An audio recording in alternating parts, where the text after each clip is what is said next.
2025 থেকে 2026 মাধ্যমিক পরীক্ষার্থীদের সকল ছাত্রছাত্রীদের বলছি, যারা গণিতে দুর্বল, যারা গণিতকে হচ্ছে কি ভয় পায়, যারা গণিতে হচ্ছে কাঁচা, তাদের হচ্ছে কি একটা টিপস দিচ্ছি।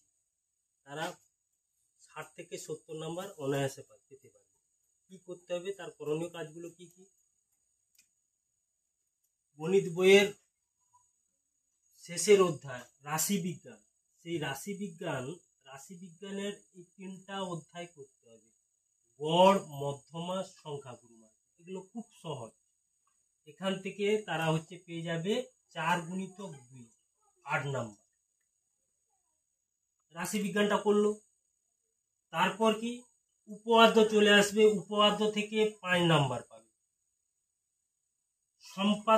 সম্পাদ্য শুধু প্র্যাকটিস করবে, 5 নাম্বার। পাটিগণিত, অংশীদারি কারবার আর হচ্ছে সরল সুদ, সেখান থেকে 5 নাম্বার। করণী খুব সহজ, করণী করতে পারবে, সাধারণ ছেলেরাই করতে পারবে, ছেলে মেয়েরা করতে পারবে, 3 নাম্বার। আর হচ্ছে কি এবিটিএ টেস্ট পেপারে 10 থেকে 15টা পেজ শর্ট প্রশ্ন, 1 নাম্বারের যে শর্ট প্রশ্নগুলো, সেইগুলো যদি তারা প্র্যাকটিস করে তাহলে সেখান থেকে 15 পেয়ে যাবে। এবিটিএ টেস্ট পেপারে 2 নাম্বারে 10টা থাকে, 10টা দরকার নেই, তারা যদি 5টা 10 থেকে 15টা পেজ যদি ঠিকঠাক করতে পারবে তাহলে হচ্ছে সেখান থেকে 5 দুনে 10 নাম্বার পেয়ে যাবে। এইভাবে হয়ে যাচ্ছে কত, 51 নাম্বার। আর হচ্ছে ভাই 10 দিয়ে দিচ্ছে 61, অনায়াসে 61 নাম্বার পেয়ে যেতে পারে।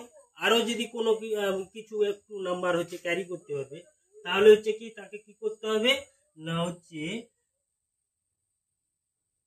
5 প্রশ্ন বাংলা 5 হচ্ছে কি অনুপাত সমানুপাতটা একটু সহজ আছে, সেটা যদি করতে পারবে 4 নাম্বার, তাহলে 65 হয়ে যাচ্ছে। গণিতে কিছু ভয় নেই, সাধারণ একদম যারা হচ্ছে কি একদম ভীতু সাধারণ ছেলে মেয়েদের বলছি, তাদের হচ্ছে কি নাম্বারটা ক্যারি করা একদম সহজ হবে। এই সিস্টেমগুলো প্র্যাকটিস করে যা, এখনো আরো 2 মাস আছে, এই সিস্টেমগুলো প্র্যাকটিস করে গেলে তারা হচ্ছে 65 থেকে 70 নাম্বার একদম পেয়ে যাবে।